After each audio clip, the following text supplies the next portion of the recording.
Namaskar. My gratitude to all of you for being here. There are two prayers which are chosen today, and the title which emerges from these two prayers is the intermittent wakefulness and slumber. So, as we know that the path of yoga is not a straight path, there are ups and downs. It's like a wave-like motion. At times there are peaks and at times there are falls. But there is one thing common in all these, you can say, heights and abysses, is that they take us forward. So the mother in these two prayers is actually talking about the what is this state when the ups and downs are there, why it is there, and what to do, how to emerge out of this sleep and slumber. Of course, wakefulness is much more sorted and it is wonderful, but the mother brings out beautifully how important these periods of sleep and slumber are also if one is very conscious of them. So the prayer on May 18th, 1914, Thou art the sole reality, O Lord. Thou art omnipotence and eternity, and he who is united with thee in the depths of his being becomes thy reality in its eternal and immutable omnipotence. But for others, the command is, even while remaining in contact with thee, to turn their eyes and activity towards the earth. Such is the mission thou hast given them. Here begins the difficulty, for everything depends upon the perfection of the various states of their being, and even after attaining the sublime identification, they must still work at perfecting the instrument which will manifest thy divine will. This is where the task becomes arduous. Everything seems to me mediocre, insufficient, neutral, almost inert in the present instrument which thou makest me call myself. And the more I am united with thee, the more do I realize the mediocrity of its faculties and its manifestation. Everything in it seems to me an incorrigible approximation. And if that cannot disturb me in any way, it is because the true self is lying at thy feet, or nestling in thy heart, or conscious with thy eternal and immutable consciousness, and looks at the whole manifestation with a smile of patient and understanding benevolence. The mother begins by stating what is the highest state, what is the highest that one actually aspires for. It is the divine. Thou art the sole reality, O Lord. Thou art omnipotence and eternity. You are the all-knowing, you are the eternal.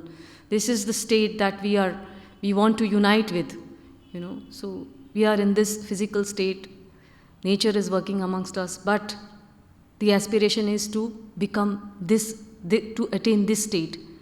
And he who is united with thee in the depths of his being becomes thy reality in its eternal and immutable omnipotence. Whosoever reaches this height becomes thou. Then there is no I, there is only thou.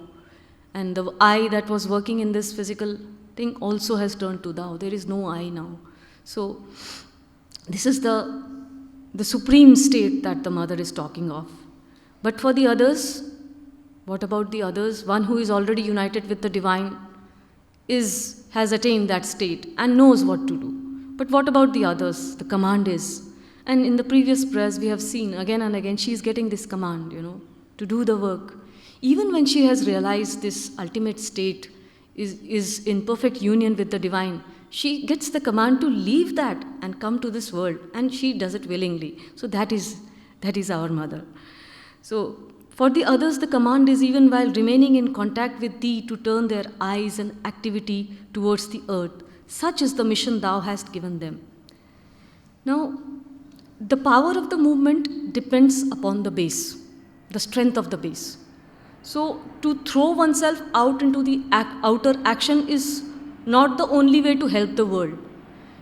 When the work is done with a consciousness which is seated very high in that divine consciousness, and from that consciousness, when the work is done, then it has a much more far reaching effect for the entire world. It is not only for the instrument is, of course, getting transformed by the work, but when the work is done with this consciousness seated in the supreme and the supreme realization, when we are able to work from that consciousness, then the work has immense value, not only for the one who is doing the sadhana, but for people around, for everything around it that works.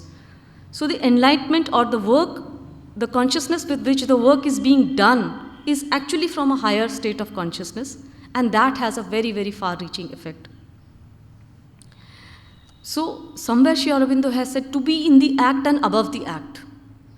You are doing the work, but you are doing it from a very higher consciousness. You can actually see yourself doing that work, and one can also see that it is the divine wants the instrument to work like that. So when the work is totally devoted to the divine, when one is working for the divine, the distinction of the I, that I am the worker, I am doing the work, everything vanishes. And so it is this state that for the others who are working in this, who are in the physical plane, this is the state that one needs to look at, because the work, ultimately the work has to be done. Just by mere contemplation, by getting seated into that permanent state, the work cannot be done. So to work, one has to step out. And then only the transformation of the instrument can happen in the physical world. Here begins the difficulty. For everything depends upon the perfection of the various states of their being, and even after attaining the sublime identification, they must still work at perfecting the instrument which will manifest thy divine will. Now, we are a composite of many, many beings. We consider ourselves, we have this little persona around us, this little personality, my name, my fame, my visiting card, but we are actually a composite of many, many selves. There are many selves which are acting. There are many, many parts. The psychic, the mental, the vital, the physical. And each of these parts is again, there are multitudes of parts working within these. So you can just imagine that there is a filament of the bulb. Outwardly, the filament looks very small and it is a curved-like structure like this. But if you look very intricately, there are coils and coils and coils inside that. So every state is like that. It has got finer states, minuter states, and everything doesn't get lighted up at once. Initially, the aspiration is there, the wonderful aspiration is there, the opening comes. And that is again the grace of the divine. When the opening comes, the light, one is ready to receive the light. And for what the light to be received? So that the parts which are obscure in us, they get the touch of that light, and whatever is obscure and whatever is dim and unlit in our being, that too gets lighted up. But this is a long process. It does not happen at once. So there is a process where one aspires intensely, and then there is a fall, which it is a kind of a sleep, but there is a fall. Something pulls you down. Okay, immediately as the mother has, and even Sri Aurobindo have said, that as soon as one reaches an intense state of aspiration, there is a fall. Something draws you down. What is that? There are parts which are not yet open. So, and those are the parts which are actually pulling us down. And again, that as one has to keep the aspiration ardent, again that aspiration, and again that light will come. So initially the process is slow. There is a period of aspiration, and then there is a period of receiving. The mother has also talked that when there is a period of aspiration, there is a period of aspiration. And then it is followed by a period of receiving. Outwardly we may not think that things are happening, but we are still receiving. And there comes a time, after this repeated number of aspirations and receiving, there comes a time when the aspiration and the receiving start happening together. And that is the state when the instrument is actually getting ready to do the divine work, to be at the divine service. So these parts some of the parts are not ready at all. Some of the parts are ready, some of the parts are dimly lit, some of the parts are getting ready. Some of the parts they resist, and some of the parts they they have to be silenced for the time being, and the other parts have to evolve. Now, whenever there is the work is going on in Savitri, there are two lines which Sri Aurobindo has written in book 1. This profoundly explains this state. His soul, mind, heart become a single sun. Only life's lower reaches remain dim. So ordinarily, the different parts of the being are variously developed, and each follows its own trend with a mixture of darkness and light. And between these different states, the mental, vital, and the physical, also there are turmoils. There is a pursuit for getting acknowledged first, and all these. So there is not the complete harmony is lacking in the beginning. So to bring all these states into continuous harmony is yoga. Once this harmony is achieved, all the beings, they are centered at a common point, at a common idea, that is to work for the divine, and that's when the work actually starts.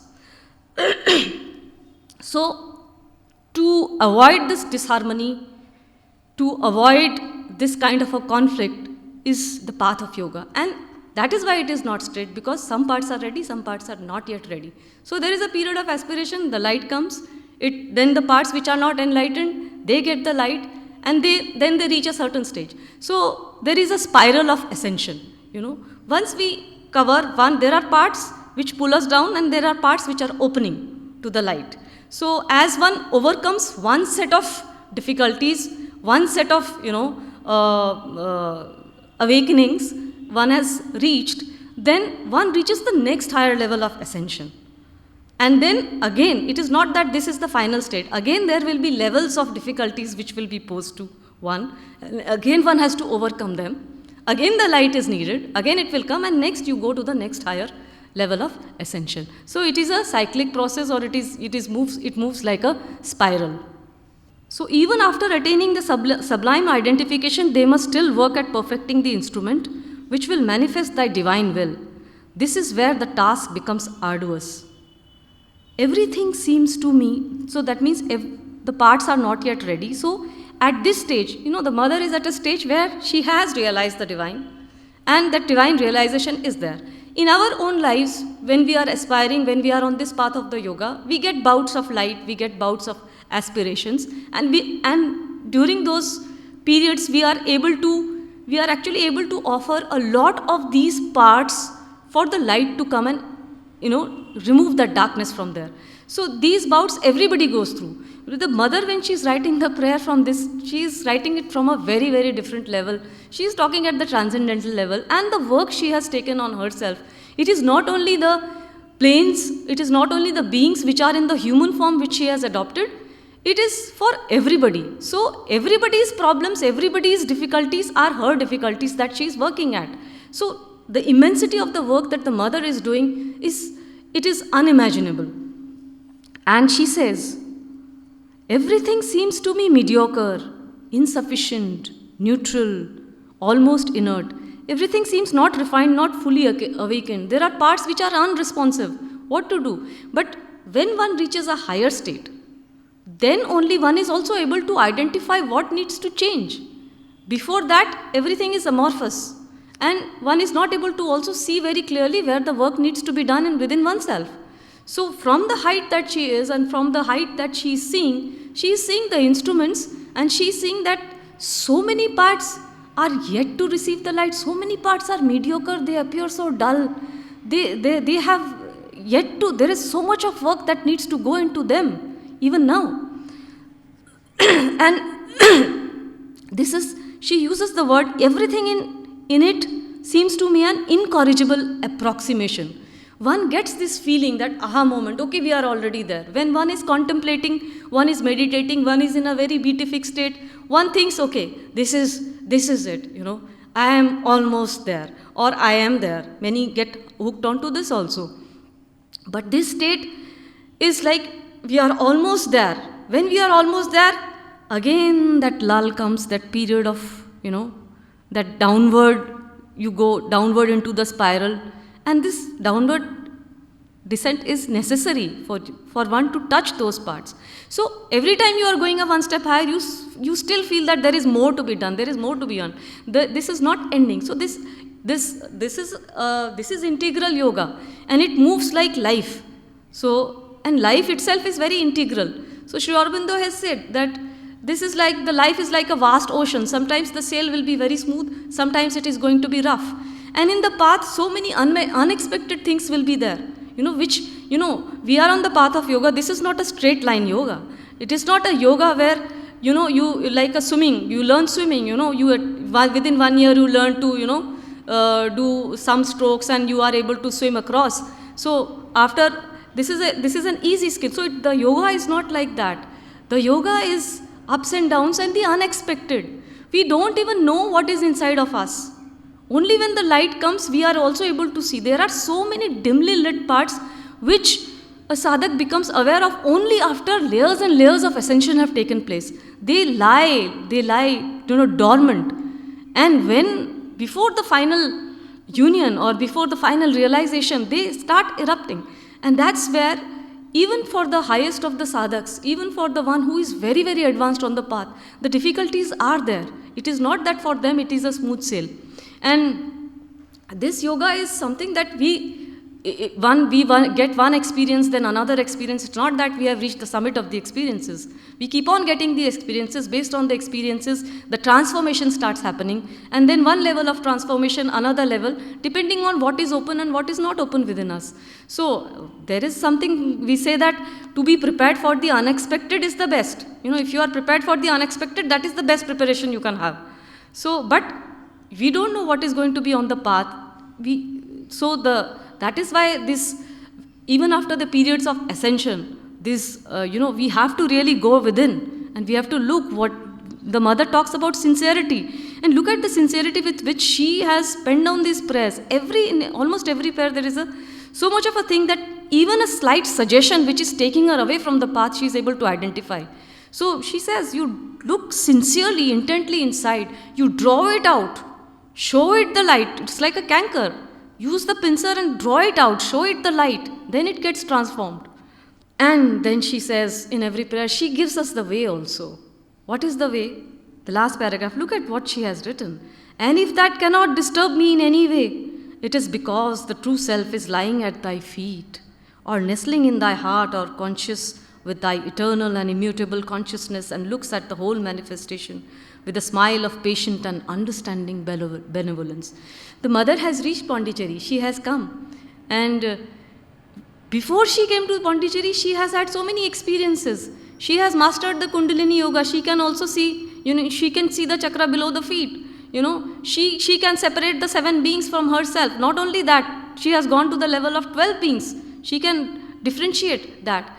And she has mastered the yoga of the Gita, And so while she was reading it, she explains that it is like a tornado. Within few months, she had mastered it. So she could identify Krishna within herself. So having so much of, she could go above the Sahasrara. So she is not just a normal yogi. She is Yogeshwari. And look at the humility with which she is writing. And she has met Sri Aurobindo. So the silence and the calm which she needed for that. And she's sitting at his feet and telling this, lying at thy feet or nestling in thy heart. So the mother shows us the way. So this is the best attitude to take. There will be periods of darkness, there will be periods of ascension. So don't get hooked, don't get trapped into those, because the work has to be done. One needs to come out of that state. So one needs to even let go of the psychic and the union with the divine in order to be a perfect instrument of the divine. And she has had that command earlier, and she is not anxious. So this is the way, the kind of surrender and the trust she has, and with which she is offering everything to the divine. That is the way. This is the way, the attitude that one needs to take when one is faced with difficulties or these periods of lull or dullness, when one feels that the psychic is hidden, the divine is hidden, the divine touch is gone. So these are the periods when she is not understanding how to go about it right now. There is so much of work that needs to be done, but she very confidently, very sincerely, with utter trust and surrender, she knows that the answer is whatever needs to be done will be done. Now it is also a fact that we always think of that the deepest of the darkest or the most material things in nature, you know, there is a kind of an, they are unconscious. There is a kind of an unconsciousness in that. And that is the lowest form we see. But even in the most material forms of nature, the consciousness is there. It is, we say that it is the inconscient that is there. But it is a state of consciousness nevertheless, and it is working from behind a veil. There is a, there is a kind of a veil from which it is working, and it is a purposeful veil. One needs to shed that veil and reach to the higher states of consciousness. And through work, the work needs to be done at the physical level. And each time we work, there is a delight. And it is for this delight, there is this famous line Sri Aurobindo has said, God found in nature, nature fulfilled in God. So this is, there is only one truth, God and nature. And often we say that we often start seeing them separately. Nature is one and God is, very high, not attainable. So these two states are not attainable, they can't fuse. But they are one. There is, and that is the ultimate state that one needs to do. And what binds these two states is love. The divine has poured himself out into nature out of love, and the nature is seeking the divine out of love. So love is the bridge. Now let us move on to the next prayer, where she is actually talking of the deep sleep. Now the yoga in the Vedic times also, we have seen that it moves from hill to hill. You climb one hill, then to climb the next peak you have to come down and then again go up. So there is an ascension and there is a fall. So like the heights and the abyss. In Vedas it is called as the periods of dawn and the nights. And sometimes the nights are pretty long. They are very, very long. So why these periods of dawn and night? Because we are not made of one piece. We are a multitude of beings, multitude of, elements within us which are working, and everything needs to be awakened. Some are awakened and some are yet not a part of the divine. So for that the work needs to be done. So we have to come down again and rise again, and come down again and rise again.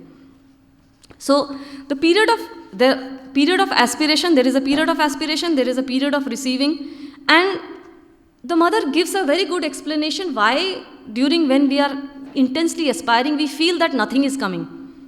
Or there is a period when we are not receiving at all. She explains this very beautifully by using, she uses a phrase, stress of aspiration.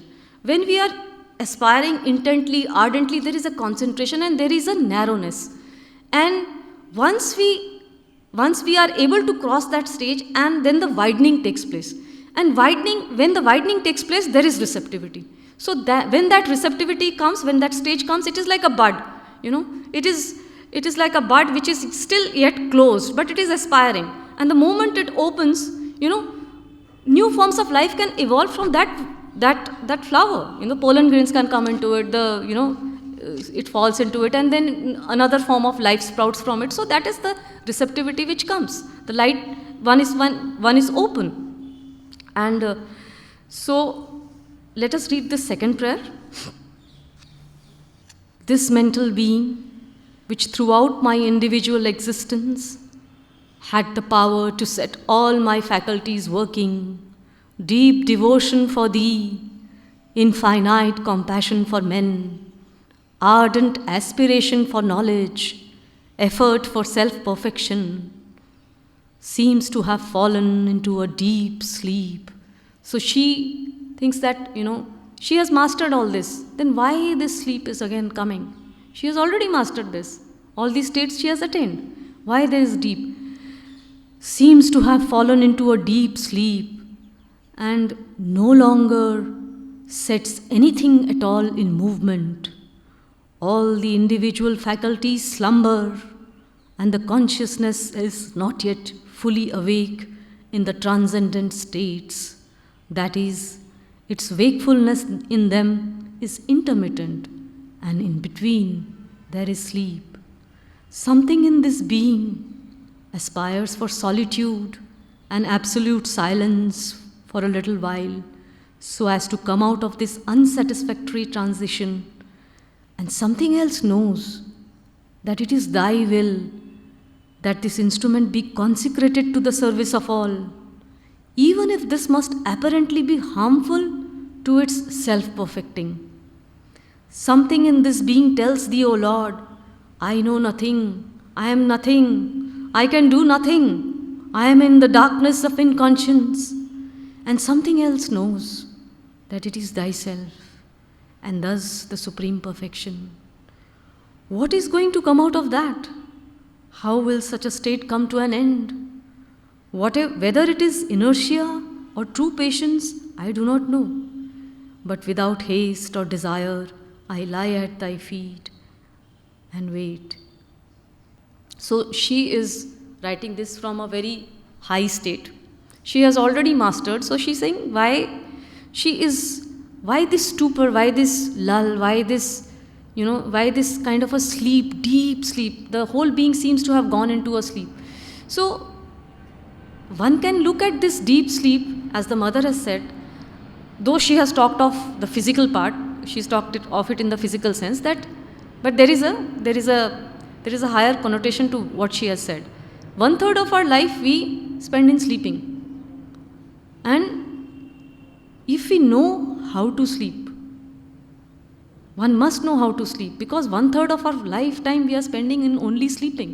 So is sleep something which is only a dark period of inconscience? But we all know that, yes, when we are working, we need the sleep. Why we need the sleep? Because it is also, though it is a period of inactivity outwardly, it seems like that, but there is a lot which is going on inside. In that sleep also there is a lot of things which are happening. So it is not only a period of inactivity, it is also a period of rest. If the light suddenly comes and starts, lighting up each and every part of our being, we will be blown up. We will not know how to handle it also.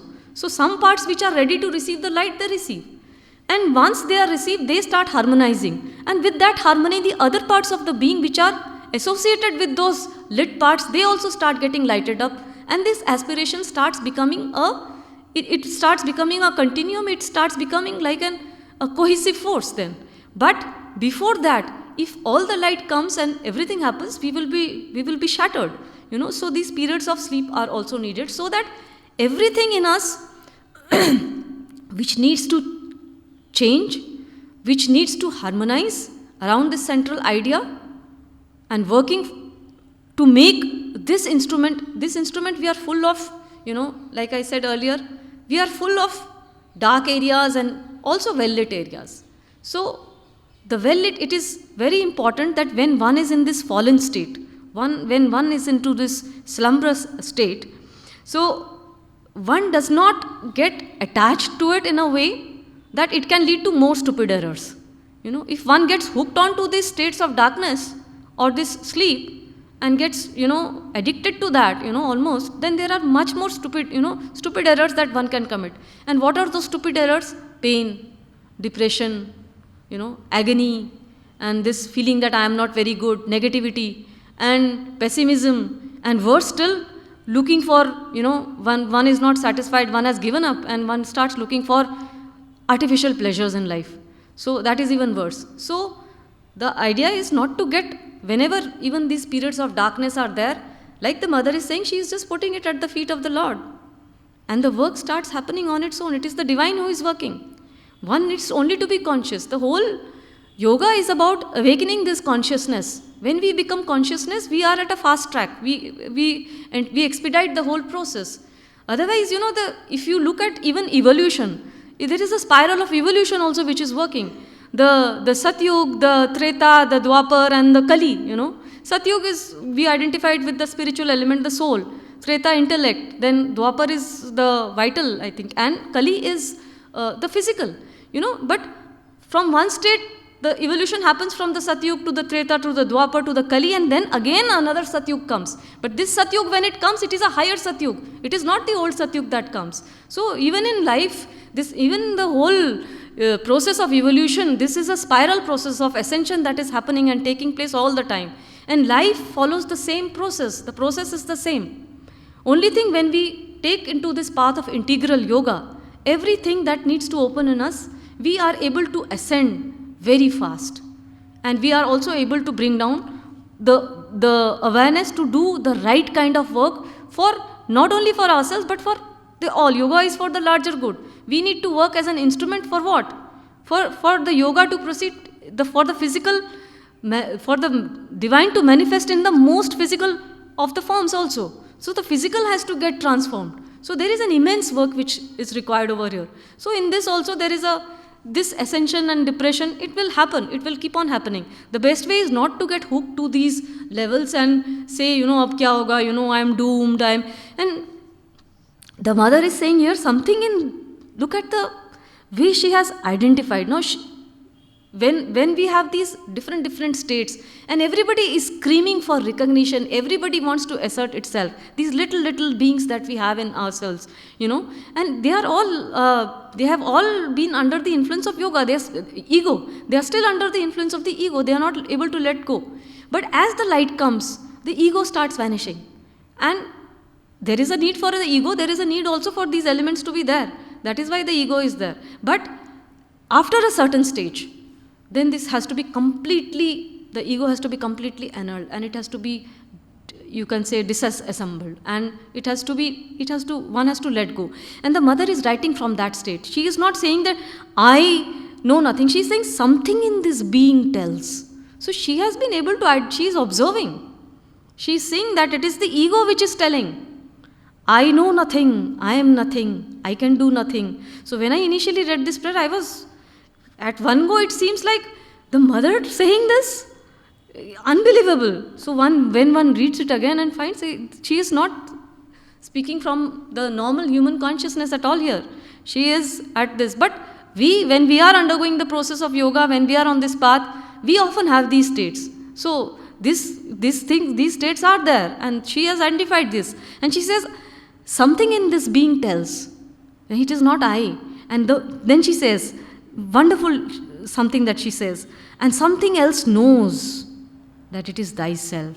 So the supreme knowledge is there, which is making her see this distinction. It is the ego which keeps on doing this, कि कुछ नहीं कर सकते, fail हो रहे हैं, all this depression and all that. But she says, something else knows that it is thyself. So it is paradox. It is paradoxical the way this yoga proceeds initially. Satyavan tells Savitri, once that when I found the self, I lost the world, and when I found the world, I lost the self. So it is very difficult when one has reached a certain stage of contemplation, and in that very beautiful state, wonderful state, and one likes to stay there all the time, and there is a kind of a lethargy, laziness that comes when we don't want to come out into the outer world at all. And from where we are seeing this instrument also as, ye kya hai? Isme to itna obscurity, so many parts, but somehow I have reached this state. What a wonderful stage, So here one needs to be very vigilant. The ego is there. It's not yet gone. One wants to experience that. So the complete annihilation of the ego, one will even give up that state and come back to the earth. Buddha did that, and the mother was adept in Buddhist yoga.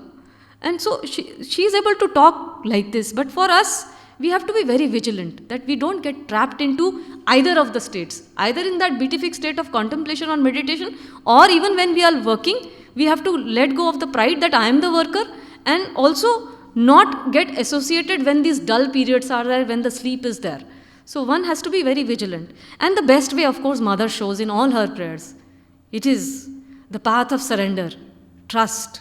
And every time she is talking, what is going to come out of it? There is no impatience in her. There is no haste. There is no vital revolt that is saying, why this has happened to me? After attaining such a great state, why am I able to do this?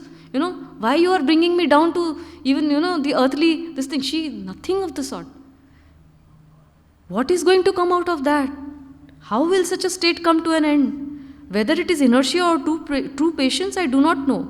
But without haste or desire, I lie at thy feet and wait. She has shown the way. This is the way. So these periods of darkness, sleep are also essential. That is why they are there. But one need not get hooked onto these states. It is like, I can give you an example of, if you can visualize in the olden times, the one family is moving from one place to the other. The father is leading and the mother is behind, and behind the mother also there is one child, and then another child holding his hand. So they are all following the father. So father is traveling and reaches a state where he knows कि तो आगे निकल गए हैं, तो वो wait करते हैं. He waits, and then he waits for the others to catch up. So, and also when he sees a beautiful scenery, he wants everybody to see that beautiful scenery, so he'll wait. You know, these days what is happening, उल्टा हो रहा है. बच्चे आगे जा रहे हैं and the parents are following them, parents are chasing them. But even in that case, if you look at it very symbolically, is that the psychic has come in front. You know, earlier the mental and the vital were there, now the psychic has come in front. So the parents are chasing. But the idea is to say that the wait, the period of sleep, the dullness, you know, Sri Aurobindo has explained it very nicely by saying that, you know, these periods of dullness have to be there, they are important. Otherwise, what will happen is that the union with the divine will be, the soul will unite with the divine, but the work that needs to be done will be left undone. So that is why this period of wait and this period is there. And when one looks at these periods with consciously looks at these periods as periods of growth, as periods of something that needs to one overcome. And the way, of course, offer it to the remembrance and offering to the divine. That is the best way. And doing that, it is assured. And in fact, Sri Aurobindo and the mother, they had attained this stage. And when they had attained this stage, they have given us that assurance that they are still there in the earth plane. They are working. Why they worked? Because the work before us is immense, and by our own ability and with our own faculties, we will not be able to even transform those faculties. We need that light. And they are there. Because they have worked in the physical plane, they know the ups and downs, they have put their consciousness into every part that they have mastered, and that consciousness is here to stay. We just have to be open to it. That is all that is required. And the best way, Sri Aurobindo again has said, love the mother. He makes it even easier. Even if you can't love the mother, just remember that the mother is seeing you. Even if that is not possible, just the name of the mother and my name are enough for you to overcome these periods. And the yoga is going on. It is being done by the divine. One just has to be very, very conscious of it. And the more conscious we are, the more we remember and offer. Then all the beings that are there, there is a kind of a mad rush. There is a race which is happening then. Which is going to see the light first. So, of course, that is also another stage one has to cross. And perfect harmony is what is sought by the being. And because of this, there will be periods of aspiration followed by falls, followed by darkness, followed by receptivity, followed by, so it's a mixture of different movements, up and down, but one thing is very sure. It is all leading us towards the divine. So I would like to read out some lines from Savitri, which beautifully explains that this fall or this, the divine also uses these steps or these for a greater rise. And Sri Aurobindo in book 1, somewhere in I think page 34, 35, I'm not recollecting the canto, but he writes, even his godlike strength to rise must fall. And he goes on to say, this too the supreme diplomat can use. He makes our fall a means to greater rise. He comes unseen to our darker parts, and hidden by the darkness does his work, till they too feel the need for light and change. Nothing can explain it better than that. And he has not only explained this whole process of what, why, and how of these periods of light and darkness, of wakefulness and sleep, but also has given a mantric quality to that. And Savitri is the mega mantra. So the path is, Mother talks of the sincerity. It is one of the very difficult things. Most difficult is sincerity. And one has to be vigilant to keep the faith. So, but she has again and again shown. In fact, she, this is the path of yoga. Even while she is in the human form, she is divine, but she is undergoing this path again in the same pattern that we are undergoing. And she has undertaken this journey so that she can find out the nooks and corners which we might be facing and we might need help in dealing with those. So for her also there have been periods of, and in one of the prayers it is such a strong, she has written strongly, on I think April 18. Yeah, she has written. She has also undergone this state, So, but the necessity of my outer duties tore me away from this beneficent and happy contemplation. And when I was obliged to return to the outer consciousness, the veil closed again, and now seems to me darker than ever. Why this fall into the inconscience of night after so great a light? She says. And not only once, she has said it again and again. So when it is very interesting when one reads the prayers in April, when she has actually come to Pondicherry, and she's become like a new leaf. And she's embarking on this, the whole new creation has to be done. And the work is immense before her. So she also undergoes these, ups and downs. And she has her own levels of, you can't imagine the levels of where she is working. So, but she also undergoes this. Even Sri Aurobindo has gone through it. And I think it was Amrita who once asked him, he was asking him, he was telling him that, I have these strange bouts of depression when I'm trying to contemplate the divine, what to do. And Sri Aurobindo said, it is very natural, it comes. He himself says that to master one small thing in himself, it actually took him 6 months. He's talking of a particular thing here, not in general. But he says, I struggled for 6 months and I went into depression because I was not able to overcome that. And finally, of course, he being the divine, of course, they know. But such is even they being the divine when they are facing, imagine imagine what we can feel. And the mother and Sri Aurobindo knew this. They knew that we are in this physical form, we will struggle, and out of love and compassion, they have come into the physical world to show us all these nooks and corners, the ways to deal with them, to expedite it for us. And what? Out of love. Nothing but love. So, maybe I can read this prayer again, May 19th. This mental being, which throughout my individual existence had the power to set all my faculties working, deep devotion for thee, finite compassion for men, ardent aspiration for knowledge, effort for self-perfection, seems to have fallen into a deep sleep and no longer sets anything at all in movement. All the individual faculties slumber, and the consciousness is not yet fully awake in the transcendent states. That is, its wakefulness in them is intermittent, and in between there is sleep. Something in this being aspires for solitude and absolute silence for a little while, so as to come out of this unsatisfactory transition. So whenever there is a restlessness, when one is moving from one state to the other, when there is a restlessness, agitation, one wants to have that peace and silence and go into inward. But, she is saying that so as to, but something else knows that it is thy will, that this instrument be consecrated to the service of all. Even if this must apparently be harmful to its self-perfecting, means even if one has to give up this state, beatific state, one needs to do that.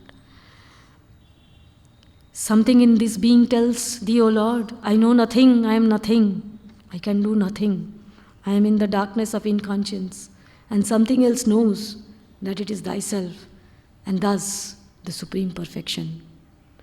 What is going to come out of that? How will such a state come to an end? Whether it is inertia or true patience, I do not know.